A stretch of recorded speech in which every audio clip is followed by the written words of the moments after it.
Good morning everyone. आज class 10 के लिए मैं फिर से the 15 minute show electricity chapter का ये 4 टॉपिक लेके आया हूँ। ठीक है, ये 4 टॉपिक को हम लोग फिर से आज अपने इस सेशन में पढ़ने की कोशिश करेंगे। सबसे पहला जो हमारे पास टॉपिक है उसको हम लोगों ने क्या लिखा है, कंडक्टर। तो कंडक्टर क्या होता है ये देखना है। यूजुअली आप जब 6 और 7 में होंगे तब आप कंडक्टर का मतलब जानते हैं कि the object that allow to pass the electric current. ठीक है, ये हम लोगों का क्या है, आपके लिए एक सिंपल सा डिफिनेशन है कंडक्टर का। लेकिन अब जब हम लोग क्लास 10 में इलेक्ट्रिसिटी को पढ़ रहे हैं तो थोड़ा सा कंडक्टर के नजरिए को इलाबोरेट करेंगे। हम लोग देखने से उसको और भी चीजें उसमें कंटेंट्स डालने की कोशिश करेंगे। पॉइंट वाइज समझने की कोशिश करेंगे कि कंडक्टर क्या होता है, पॉइंट वाइज समझने की कोशिश करेंगे कि इंसुलेटर क्या होता है, पोटेंशियल क्या होता है और पोटेंशियल डिफरेंस क्या होता है। एक्चुअली में इलेक्ट्रिक पोटेंशियल एनर्जी आपके क्लास 12 का एक इंपॉर्टेंट टॉपिक है, लेकिन क्लास 10 में भी उसको थोड़ा बहुत हम लोगों को समझना है। तो देखा जाएगा किस तरीके से कॉन्सेप्ट बनाना है हम लोगों को। चलिए कंडक्टर को देखते हैं हम लोग। अब हमारे पास क्या होता है, जैसे देखो एक नजरिया बनाना है। इलेक्ट्रिसिटी है, इलेक्ट्रिसिटी हम लोगों ने देखा कि एक ऐसी एनर्जी है जो पिछले वीडियो में बताया गया है, उसको हम लोग ट्रांसमिट करते हैं, यानी कि इसको एक जगह से दूसरी जगह लाया जाता है। तो जब ये एक जगह से दूसरी जगह लाया जाएगा तो कहीं ना कहीं इसको मीडियम की जरूरत पड़ेगी। तो जब वो मीडियम की जरूरत पड़ेगी तो उस मीडियम के अनुसार इस दुनिया के ऑब्जेक्ट को, जितना भी ऑब्जेक्ट है उसको बांटा गया कंडक्टर में और उसको बांटा गया इंसुलेटर में। ठीक है, ये बात देखना है हम लोगों को कि जब भी हमारे पास इलेक्ट्रिसिटी को क्या किया गया, जनरेट कर लिया गया। जनरेट करने के बाद हमारे पास एक बात आया कि ये जो एनर्जी है ना, इसको ट्रांसफर करना पड़ेगा, ट्रांसमिट करना पड़ेगा, एक जगह से दूसरी जगह ले जाना पड़ेगा, और उसके लिए मीडियम की जरूरत होती है सर।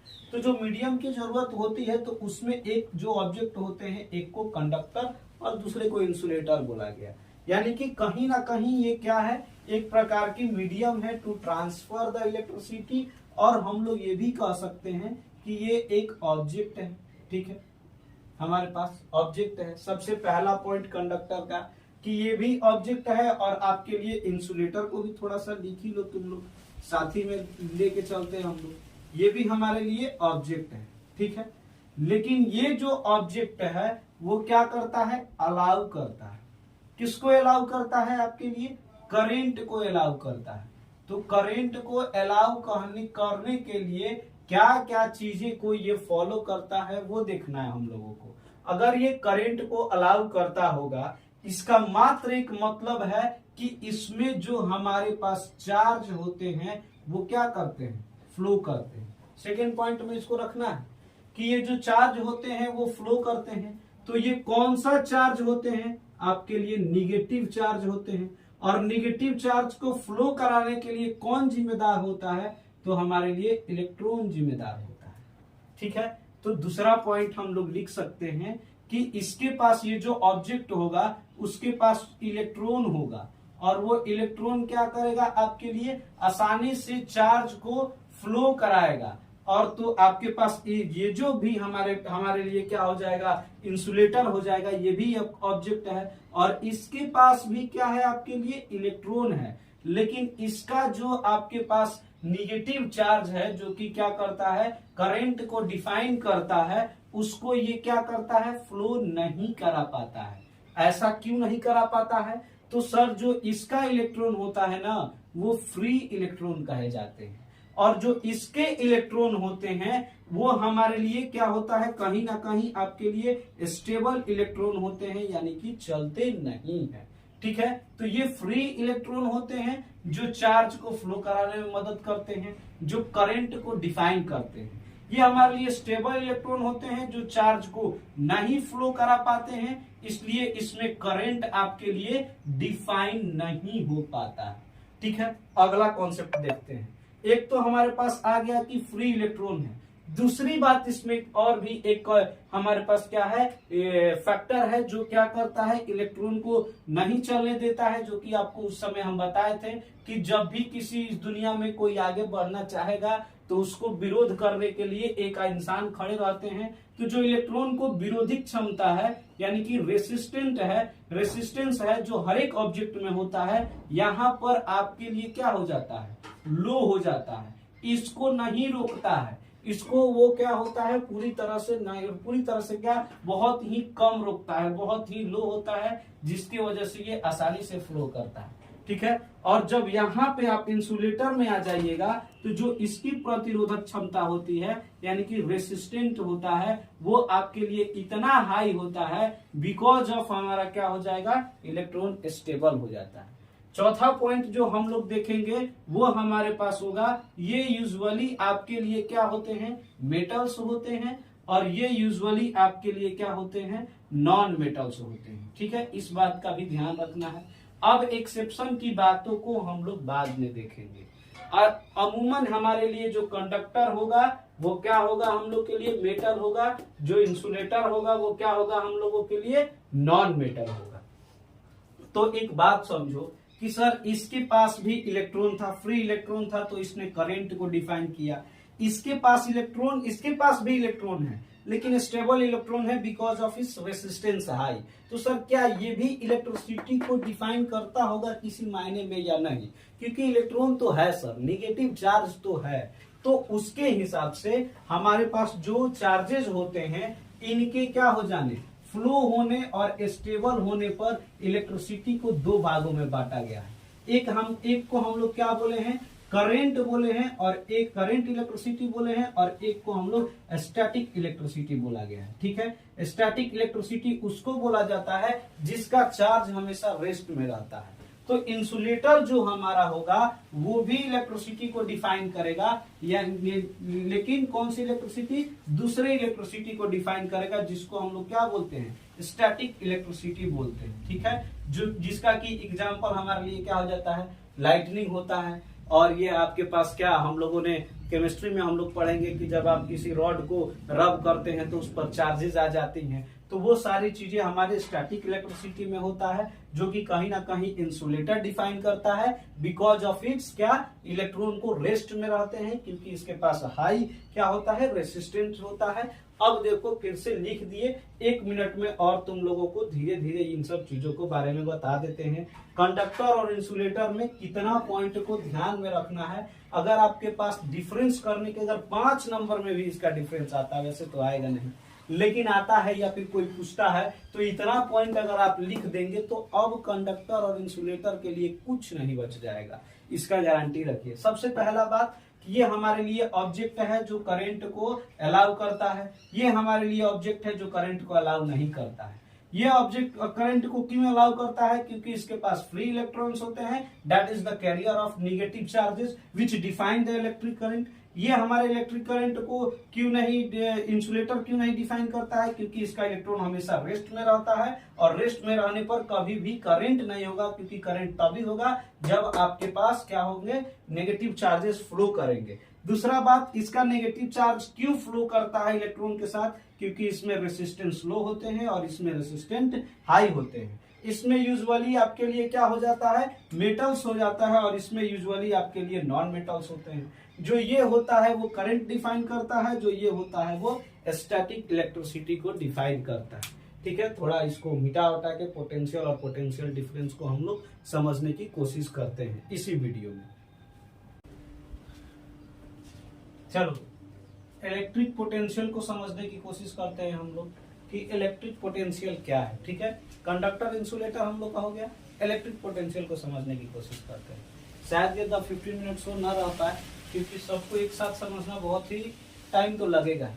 हो सके तो पोटेंशियल डिफरेंस को हम लोग अगले एपिसोड में पढ़ेंगे, लेकिन यहाँ तक हम लोग इलेक्ट्रिक पोटेंशियल को तो जरूर पढ़ने की कोशिश करेंगे। ठीक है, इसको समझने के लिए हम लोग एक चीज को समझना जरूरी है यानी कि एक ये शब्द को थोड़ा सा ध्यान में रखो, ये पूरे चैप्टर में अब हम लोगों को कहीं ना कहीं मैग्नेटिक तक मिलेगा। ठीक है, ये जो फील्ड शब्द है इसका मतलब दायरा होता है, कहीं ना कहीं एक एरिया होता है। यानी कि जैसे कि अगर नॉर्मली बातों को समझा जाए तो जो भी आपके पास बड़ा आदमी हो जाता है उसका एक दायरा हो जाता है, एक सर्कल हो जाता है, उसका एक अपना एरिया हो जाता है। उसी तरीके से यहाँ पे हम लोगों को इस फील्ड को इसमें भी कनेक्ट करके समझना है। जैसे कि यहाँ पर अगर हम बोल दे कि एक क्या रखे हैं, हम मैग्नेट को रखें। ठीक है, मैग्नेट को रखे हैं, ये मैग्नेट अपने इर्द गिर्द एक क्या बना लिया है, फील्ड बना लिया है, एक दायरा बना लिया है, अपना प्रभाव वाला एक क्षेत्र बना लिया है। ठीक है, अब ये जो प्रभाव वाला क्षेत्र है आपके लिए, ये कह रहा है कि अगर इसके अंदर क्या आएगा, इसके अंदर अगर हम लोगों के पास मैग्नेटिक मटेरियल आते हैं तो या तो उसको वो अट्रैक्ट करेगा या तो इसको ये रिपेल करेगा। यानी कि जैसे ही इसके प्रभाव में आप आइएगा तो ये अपना इफेक्ट दिखाना शुरू कर देता है। ठीक है, प्रभाव वाले क्षेत्र में तो ये अपना प्रभाव दिखाना शुरू कर देता है। वैसे ही हमारे पास जो इलेक्ट्रिक चार्जेस होते हैं उनके अपने एक दायरे होते हैं। यानी कि अगर ये पॉजिटिव चार्ज है तो इसके अगल बगल अपना एक दायरा है। इसके जैसे ही फील्ड में आप आइएगा, अगर आप सेम चार्जेस हैं तो ये आपको क्या करेगा, रिपेल करेगा। ओपोजिट है तो ये आपको क्या कर लेगा, अट्रैक्ट कर लेगा। ये तो दुनिया का भी नियम है बाबू। ठीक है, दुनिया का भी यही नियम है, अट्रैक्शन वही होता है। तो अभी देखिए ये क्या हो रहा है, अगला जो हम लोगों के पास आएगा, यानी कि पोटेंशियल को, इलेक्ट्रिक पोटेंशियल को समझने के लिए ये जो दायरा है, अब इसके अंदर हम लोगों को चार्जेस को लाना है। थोड़ा सा इस क्या करना है, डिफिनेशन को समझने की कोशिश करो कि डिफिनेशन क्या कह रहा है। Electric potential at a point in electric field define as a amount of work done. कह रहा है कि इलेक्ट्रिक पोटेंशियल इलेक्ट्रिक फील्ड के उस पॉइंट पे डिफाइन होता है जहां पर एक काम किया गया है। क्या काम किया गया है, bringing a unit positive charge from infinity to that point. यानी कि एक यूनिट पॉजिटिव चार्ज को किसी इंफिनिटी से इतना दूर रख दो। इसका इंफिनिटी का मतलब होगा कि आपको उतना दूर रख देना है जहां पे उसका कोई प्रभाव नहीं दिखता हो। यानी कि इसका जो फील्ड है उसका कोई इफेक्ट अगर नहीं दिखना शुरू हो जाएगा तो वो इसके लिए क्या हो जाएगा, हमारा इंफिनिटी हो जाएगा। ठीक है, समझ में आया।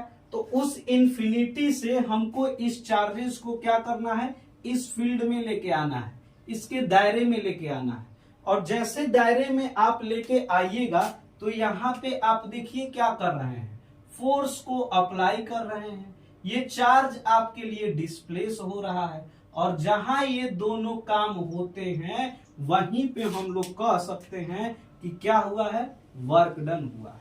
और जो ये वर्क डन होगा, इस चार्ज को स्लो स्लो एकदम लाने में, धीरे धीरे धीरे धीरे धीरे धीरे लाने में जो फोर्स लगाए हैं, जो डिस्प्लेसमेंट हुआ है, इसके अनुसार जो वर्क डन हुआ है अपन जो आप इस चार्ज का जो मैग्नीट्यूड है अगर उसको डिवाइड कर देते हैं तो आप क्या निकाल लेते हैं, इलेक्ट्रिक पोटेंशियल निकाल लेते हैं।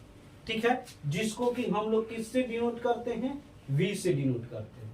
समझने की कोशिश करना, इलेक्ट्रिक पोटेंशियल हमारे लिए क्या है, वो वर्क डन है, वो काम है जिसमें आपने क्या किया है, एक यूनिट पॉजिटिव चार्ज को एक बड़े चार्ज के दायरे में ले जाने में आपने जो फोर्स और डिस्प्लेसमेंट दिखाया है, जो काम दिखाया है, और उसी से जिस चार्ज को आप ले गए हैं उसी का मैग्नीट्यूड से अगर आप डिवाइड कर देते हैं तो आपको क्या मिल जाएगा, इलेक्ट्रिक पोटेंशियल मिल जाएगा। ठीक है, तो इसी में देख लेते हैं हम लोग की इलेक्ट्रिक, और ये जो इलेक्ट्रिक पोटेंशियल है उसको हम लोग किससे डिनोट करते हैं, V से डिनोट करते हैं। इसका SI यूनिट हम लोगों के लिए क्या होता है, वोल्ट होता है। या फिर इसको देख लीजिए कि अभी हम लोग डिफाइन करके देखेंगे, जूल पर कूलम भी होता है। ये एक हमारे लिए स्केलर क्वांटिटी होती है। ये सब 1 मार्क्स के क्वेश्चन है, ध्यान में रखिएगा। अब देखो कि ये जो हमारे पास पोटेंशियल होता है, इसका अगर हम लोग बोले कि SI यूनिट आपका वोल्ट होता है तो 1 वोल्ट को कैसे डिफाइन किया जाएगा। अगर मान लेते हैं हम कि क्या हुआ है कि 1 जूल ऑफ वर्क, यानी कि आपने क्या किया है, यहाँ पे जो चार्ज था वो 1 कूलम का चार्ज था, और इसको आप कहां से, उस इंफिनिटी से लाने में इस पॉइंट पर आपने क्या कर दिया, 1 जूल ऑफ वर्क कर दिया। इसका मतलब यहां पे जो ये चार्ज आया है, अब इसके पास 1 वोल्ट का क्या है, पोटेंशियल है।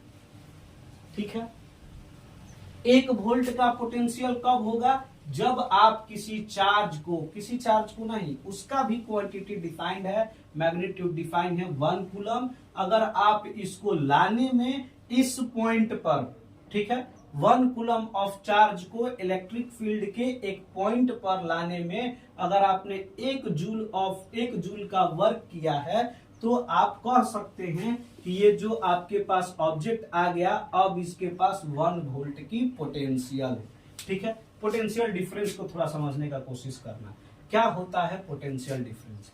अब मान लो कि इसको हम लोग यहां लाए और ये एक चार्ज यहाँ पे था, उसको यहां से हम लोगों ने कहा ला दिया, यहां ला दिया, जिसको VB रख लिया जाए, ये VA और ये VB। ठीक, ये हमारे पास VA और VB हो गया।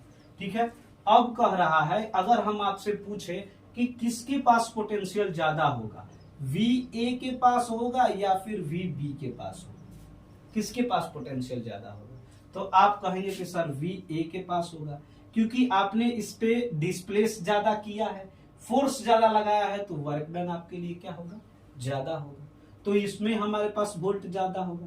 इसका मैग्नीट्यूड निकालेंगे हम लोग, तो वर्क अपॉन चार्ज, जो हमारे पास चार्ज का वैल्यू है। ठीक है, तो अगर हम लोगों को बोल दिया जाए कि अब पोटेंशियल डिफरेंस, यानी कि इन दोनों में हमारे पास अंतराल कितना है, इसको समझाइए सर, तो हम लोग बोलेंगे डेल V, यानी कि V में क्या बदलाव। डेल हम लोग को किसका डिनोट करता है, कि किसी चीज के बीच का डिफरेंस को डिनोट करता है। तो डेल V हमारे पास क्या हो जाएगा आपके लिए, V है यानी फाइनल माइनस इनिशियल, तो फाइनल ये है, तो VA माइनस हमारा क्या हो जाएगा VB, यानी कि V फाइनल माइनस क्या होता है, V इनिशियल होता है। डेल V का फॉर्मूला हमारे पास V फाइनल V इनिशियल होता है, यहाँ भी डेल V आप लोग लिख सकते हैं। तो ये हमारा क्या होता है, ये क्या हो गया, पोटेंशियल डिफरेंस हो गया। अब इसको निकालने के लिए यहाँ पे आप देखिए क्या रखे हैं, आप यहाँ पे W1 ये W2 रख लीजिए, तो ये हमारे लिए क्या हो जाएगा, W1 अपॉन Q माइनस आपके लिए क्या हो जाएगा, W2 अपॉन Q। ठीक है, तो ये हमारे पास Q यानी कि W1 माइनस W2 आपके लिए जो भी मैग्नीट्यूड होगा वो हमारा पोटेंशियल डिफरेंस हो जाएगा। अब यहां से यहां के बीच में जो अंतर है वही हमारा पोटेंशियल डिफरेंस कहलाता है। इसको हम लोग बैटरी में कैसे यूज करते हैं